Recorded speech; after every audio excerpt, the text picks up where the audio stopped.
안녕하십니까. 우리한 목사입니다. 오늘 말씀 통해서 우리 예수님이 점쟁이와 뭐가 다른가 배우고자 합니다. 점쟁이도 우리의 과거와 현재와 미래를 압니다. 오늘 말씀 보면 예수님도 우리의 과거와 현재와 미래를 아십니다. 그러나 예수님이 아시는 것은 점쟁이와 아는 것과 근본적으로 다른 점이 있습니다. 그것이 무엇인가 배우고자 합니다. 오늘 말씀의 요절은 요한복음 1장 48절입니다. 나다나엘이 이르되 어떻게 나를 아시나이까? 예수께서 대답하여 이르시되 빌립이 너를 부르기 전에 내가 무화과나무 아래 있을 때 보았노라. 제가 대학교 1학년 때입니다. 우리 교회가 2층에 있었고 1층에 점쟁이 집이 있었어요. 아직 제가 예수님 만나기 전입니다. 근데 2층에 그 예배당에 가는데 그 점쟁이 집에 가고 싶은 유혹이 생겼습니다. 호기심이 생겨서 그 한번 들렸더니 점쟁이가 그러는 거예요. 너는 27살에 결혼할 것이고 또 아내로 인해서 네가 외국에 나가게 될 것이다. 이렇게 말하는 것을 보았습니다. 신기하다. 그때 그 UBF는 세계 선교를 했기 때문에 또 여자들을 통해서 외국에 나가는 경우가 많이 있었거든요. 근데 정말 내가 27살에 결혼을 했습니다. 그리고 그 아내를 통해서 외국에 나가지는 않았습니다. 하여간 어느 정도는 그 점쟁이가 저를 알아맞혔습니다. 그렇지만 근본적으로 알아맞춘 것은 아니죠. 그러면 우리 예수님이 이 점쟁이가 나를 아는 거와 뭐가 다를까? 이런 것을 배우고자 합니다. 47에서 49절을 보겠습니다. 예수께서 나다나엘이 자기에게 오는 것을 보시고 그를 가리켜 이르시되 보라 이는 참으로 이스라엘 사람이라 그 속에 간사한 것이 없도다. 나다나엘이 이르되 어떻게 나를 아시나이까? 예수께서 대답하여 이르시되 빌립이 너를 부르기 전에 내가 무화과나무 아래 있을 때 보았노라. 나다나엘이 대답하되 랍비여 당신은 하나님의 아들이시오 당신은 이스라엘의 임금이로소이다. 빌립이 나다나엘에게 전도했죠. 그 성경에 기록한 그 메시아를 우리가 만났다. 그분은 나사렛 예수다 이렇게 했어요. 그러자 나다나엘이 무슨 나사렛에서 선한 것이 날 수 있느냐 하면서 그 증거를 받아들이지 않았습니다. 그러자 빌립이 한번 가서 예수님 만나봐. 예수님한테 한번 가봐. 이렇게 말을 했습니다. 그래서 그 말을 듣고 나다나엘이 예수님한테 나오자 예수님은 한눈에 그 나다나엘을 아셨습니다. 그가 그 무화과나무 아래 있을 때 빌립이 부르기 전에 예수님은 그를 보고 있었고 그가 간사한 것이 없는 진실한 사람이라는 것을 말했습니다. 그 무화과나무 아래 있었다는 것도 맞추는 것도 신기했지만 무엇보다도 자신의 성격이 진실하다, 간사한 것이 없다. 그런 그의 내면을 아시는 것이 너무 신기해서 놀라서 나다나엘은 예수님은 정말 당신은 이스라엘의 왕이요 하나님의 아들이라고 고백을 했습니다. 그 예수님께서 이 나다나엘을 아시는 것처럼 우리 하나님은 정말 우리를 아십니다. 시편에 보면 우리가 앉고 일어서는 것을 아신다고 했습니다. 우리의 오장육부를 아시고 우리의 생각을 아시고 우리의 잠재의식까지 아신다고 했습니다. 예수님은 우리의 모든 것을 아시고 과거를 아시고 현재를 아십니다. 근데 사실은 이런 것은 귀신도 우리를 아는 거거든요. 그 축구선수 이영표에게 복음을 전한 박앤옥 목사라는 분이 있습니다. 이분이 목사가 되기 전에 신내림을 받았어요. 그런데 대기업에 다닐 때인데 복도에서 어떤 알지도 못하는 사람을 만났을 때 당신 오늘 조심해 무슨 일이 있을 거야 이렇게 하면은 정말 그 사람한테 불길한 일이 일어나는 것을 보았다고 했습니다. 신기하게 귀신이 바로 그 사람에게 있을 일을 알아맞히는 것입니다. 뿐만 아니라 대전에서 제가 UBF에 다닐 때 거기에도 한번 귀신 들린 사람이 있었는데 사람들에게 거기서 나오는 성도들에게 너 오늘 그 주머니에 헌금이 있었는데 안 냈지? 이렇게 말을 하는 겁니다. 너 어제 야동 보았지? 그렇게 말을 했습니다. 그러니까 이 귀신 들린 사람들 앞에 가면은 사람들이 굉장히 불안하고 두려워했습니다. 그 사람을 정죄하고 판단하고 심판하기 때문에 그렇습니다. 그런데 예수님도 사실은 우리의 과거를 아시거든요. 근데 예수님이 아시는 것은 이 귀신이 하는 것과 좀 다릅니다. 예를 들어서 예수님께서는 니고데모가 나왔을 때 그를 아셨죠. 그가 하나님 나라를 소망하며 온 것을 알고 있었습니다. 그리고 그 친절하게 그가 하나님 나라에 들어가기 위해서 거듭나야 된다. 물과 성령으로 예수님의 피로 거듭나야 된다는 것을 친절하게 가르쳐 주셨습니다.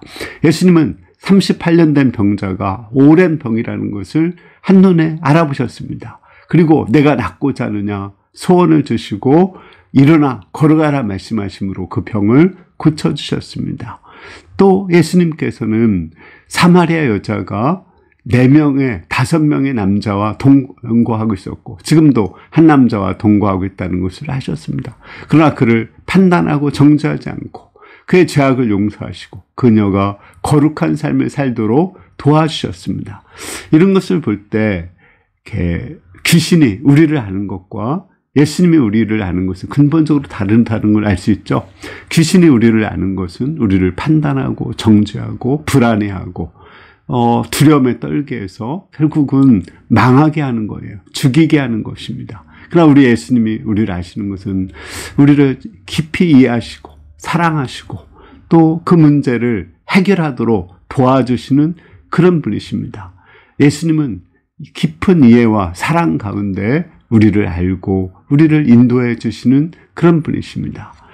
그러므로 우리는 그 예수님 앞에서 예수님이 우리를 안다고 할 때 우리는 두렵거나 불안하지 않습니다. 예수님이 우리의 문제를 아시고 해결해 주실 것이기 때문에 그렇습니다.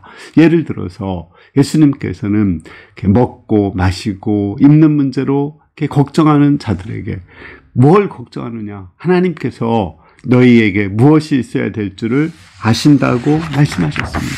그러니까 걱정하지 마라. 알고 다 해결해 주신다. 책임져 주신다고 말씀하셨습니다. 얼마나 좋습니까? 하나님이 우리의 모든 것을 아시고 해결해 주시는 분이십니다. 50절에서 51절을 보겠습니다. 예수께서 대답하여 이르시되 내가 너를 무화과나무 아래에서 보았다 함으로 믿느냐? 이보다 더 큰 일을 보리라. 또 이르시되 진실로 진실로 너에게 이르노니 하늘이 열리고 하나님의 사자들이 인자 위에 오르락내리락 하는 것을 보리라 하시니라.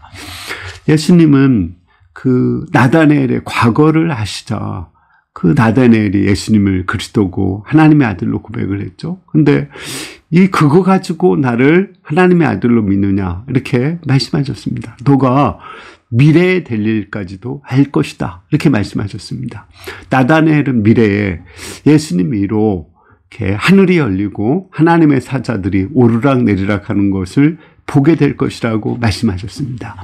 예수님이 십자가에 죽을 때 성소 휘장이 찢어졌죠. 그러므로 하늘문이 열렸습니다. 그리고 하늘문이 열린 곳으로 성령이 내려오시고 우리는 성령의 그 비행기를 타고 또 우리는 하늘나라에 올라갈 수 있게 되었습니다.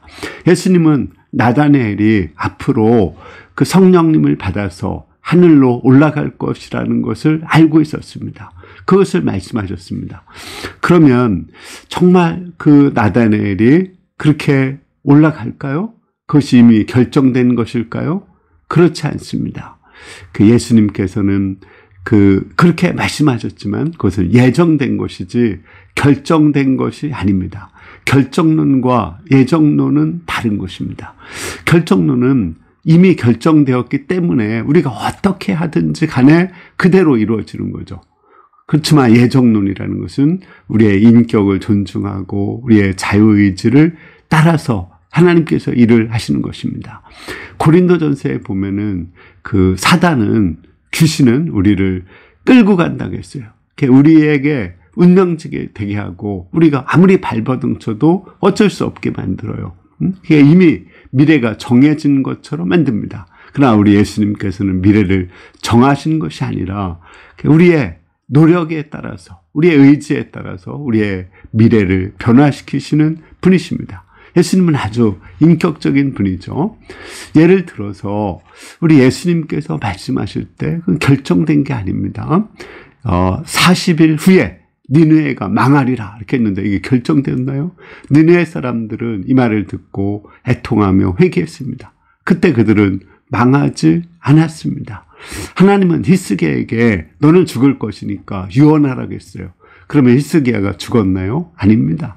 히스기야는 그 말을 듣고 정말 애통하며 회개하면서 하나님께 매달려 기도했습니다. 그때 15년을 살았습니다. 더 살았어요.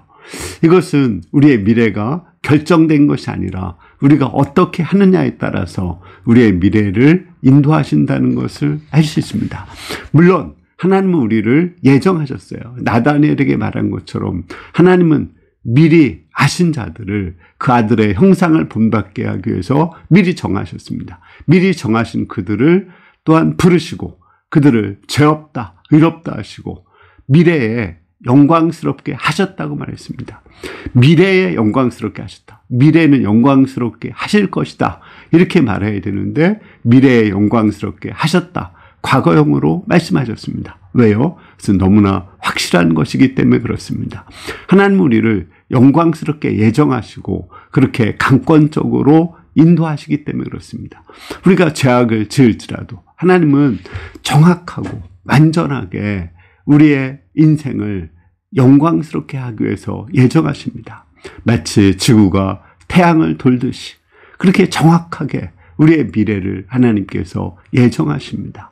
이것이 예정론의 핵심인 것입니다. 계절에 따라서 이른 비와 늦은 비가 오듯이 하나님은 우리의 미래를 정확하게 인도하시고 우리의 미래를 하나님의 완전한 섭리 가운데로 인도하여 주십니다. 그렇다고 우리가 가만히 있는다고 해서 그것이 이루어지는 것은 아닙니다. 우리가 하나님을 믿고 최선을 다해야 돼요. 우리가 불신에 빠지지 말고 죄악을 짓지 말아야 되고 또 죄악을 지었을 때는 회개를 해야 됩니다. 그때 하나님께서 그렇게 인도해 주시는 것입니다. 현재 내가 어떻게 하느냐에 따라서 그 예정 속으로 우리가 들어갈 수 있고 또 어떻게 하느냐에 따라서 그 예정에서 빗나갈 수도 있는 것입니다. 하나님은 우리가 영원히 죽지 않고 영생을 얻기를 원합니다. 그러나 우리 인간이 하나님 말씀에 불순종해서 선악과를 먹었을 때 우리 인간은 오히려 영원한 형벌을 받고 죽음을 당할 수밖에 없게 된 것입니다. 하나님은 정확하고 완전하게 더 좋은 길, 더 나은 길로 우리 미래를 예정하시고 인도하시기 때문에 우리는 평안하고 담대하게 살 수 있습니다. 다만 우리가 그것을 믿는 일, 순종하는 일, 하나님을 사랑하는 일, 하나님께 감사하고 찬양하는 일을 하면서 회개하는 일을 하면서 살기만 한다면 하나님께서 그 길로 우리를 인도하십니다. 때로는 하나님께서 우리에게 사랑하는 마음, 믿는 마음, 감사하는 마음, 회개하는 마음도 주십니다. 문제는 그때 우리가 그것을 거절하지만 않으면 됩니다. 그러므로 우리는 전적으로 하나님의 은혜 가운데, 예정 가운데 우리가 구원을 얻을 수 있고 생명을 얻을 수 있습니다. 근데 우리가 미래가 예정되었다고 해서 나는 이미 구원은 따놨어. 그러니까 마음대로 살아도 돼. 이렇게 하면서 호랑방탕하게 사는 사람을 보았습니다. 그 사람은 절대로 구원을 받지 못하는 것입니다. 그 사람은 예정을 결정으로 오해한 것입니다. 우리가 예정되었다면 우리 편에서도 최선을 다해서 순간순간 믿음으로 사는 것이 중요한 겁니다. 오늘이 마지막이라고 생각하고 오늘 우리가 믿음으로 살아야 됩니다. 그러면 하나님께서 우리의 미래를 예정하시고 완전하고 더 좋은 길, 더 완전한 길, 영광스러운 길로 인도해 주십니다. 결론적으로 사단도 우리를 알고 또 우리 예수님도 우리를 아십니다. 우리의 과거도 알고 미래도 아십니다. 그러나 사단이 아는 것과 예수님이 아는 것은 전적으로 다르죠. 첫 번째로 과거와 현재를 사단도 알지만 과거와 현재를 이렇게 사단은 정죄하고 판단하기 위해서 우리를 알고 있습니다. 예를 들어서 성령을 받았다고 하면서 그 사람의 죄악을 이렇게 드러내고 또 만천하에 이렇게 공개하고 그를 부끄럽게 하고 오히려 그 사람을 이렇게 죄악에 빠져서 불신에 빠지게 하는 사람은 성령을 받았어도 사실은 악령과 같이 행동하는 사람입니다. 우리는 그 사람의 과거를 알지라도 사랑 가운데서, 십자가의 사랑 가운데서 그 허물을 덮어주면서 사랑으로 그 사람을 인도해 줘야 됩니다. 예수님이 5명의 남편을 가진 여인을 내 말이 옳다, 남편이 없다고 하자, 내 말이 옳다고 하시면서 감사하면서 새로운 삶을 살도록 도와준 것처럼 이해와 사랑으로 그를 도와줘야 됩니다. 뿐만 아니라 예수님은 우리의 미래를 아시고 또 인도를 해주십니다. 근데 이것이 결정된 것이 아니기 때문에 우리 편에서 또 최선을 다하면서 믿음으로 살고 성령의 소원에 우리가 반응하며 이렇게 감사하고 찬양하며 회개하며 살아야 됩니다. 성경에 보면 하나님께서 그 레위 지파를 저주받은 지파라고 얘기했습니다. 야곱을 통해서. 그렇지만 레위 지파는 하나님 앞에서 회개하고 믿음으로 살았어요. 이스라엘 백성이 다 송아지 우상을 숭배할 때 그들도 물론 송아지 우상을 숭배했지만 회개하고 하나님 편에 섰습니다. 그리고 회개하지 않는 자들에게 분노하고 하나님의 질투로 그들을 책망했습니다. 그때 그들은 제사장이 나오고 또 그들이 전임 사역자로 이스라엘과 온 세계의 복을 나눠주는 그 레위 지파로 쓰임받게 되었습니다. 근데 하나님께서는 요셉 지파 가운데 에브라임을 엄청나게 축복했습니다. 그는 손자지만 아들 확률이 되었고요. 둘째지만 첫째가 되었습니다. 그러니까 손자 둘째인데 그는 그 아버지, 작은 아버지 그 학렬에 올라가서 큰 아버지 학렬에 올라가서 그가 맏아들이 되는 엄청난 축복을 받았어요. 거기서 여호수아가 나왔고 나중에는 여로보암 왕이 나왔습니다. 그러나 여로보암 왕이 베델의 송아지 우상을 숭배하고 하나님을 믿지 않았습니다. 그때 어떻게 되었을까요? 그 여로보암 왕으로 인해서 그 에브라임 지파는 계시록에 보면 역사에서 완전히 사라져 버립니다. 이것은 아무리 하나님께서 우리를 예정하시고 선하신 길, 완전하신 길, 더 좋은 길로 우리를 인도한다고 할지라도 우리가 믿음으로 살지 않는다면 결국은 버림받게 된다는 것을 보여주는 것입니다. 하나님은 이미 과거로 말씀하시면서 우리를 영광스럽게 했다고 말씀하셨습니다. 미래를. 그렇지만 이를 믿고 우리가 믿음으로 살기만 하면 끝까지 하나님을 떠나지 않고 하나님을 경외하고 하나님 사랑하고 이웃 사랑하며 살면 반드시 우리를 예정하신 대로 영화롭게 하실 것입니다. 정확하고 완전하게 영화롭게 하실 것입니다. 그러므로 우리는 불안하고 두려워할 필요가 없습니다. 그러나 이것을 예정을 결정론으로 생각하고 마음대로 살면 그 사람은 버림받게 될 것입니다. 우리가 하나님의 예정을 믿고 우리 편에서도 믿음으로 최선을 다하는 가운데 하나님께 귀하게 쓰임받는 종들이 되기를 기도합니다. 감사합니다. 기도하겠습니다. 하나님 아버지, 우리를 이렇게 정확하고 완전하게 섬세하게 우리 인생을 예정하시고 인도하시는 것을 믿습니다. 우리의 자유의지를 인격을 존중하시는 줄을 믿습니다. 우리가 이 하나님의 사랑을 믿고 우리가 최선을 다해서 믿음으로 사는 가운데 우리가 영광스럽게 되게 한 사람 한 사람을 축복해 주시기를 기도합니다. 예수님의 이름으로 기도했습니다. 아멘. 네, 감사합니다. 우리 이번 주도 우리가 불안해하지 말고 하나님이 정확하고 완전하게 섬세하게 우리 인생을 예정하시고 인도하시는 것을 믿고 다만 믿음으로 이번 한 주도 하나님 사랑하며 이웃 사랑하며 살 수 있기를 기도합니다. 감사합니다.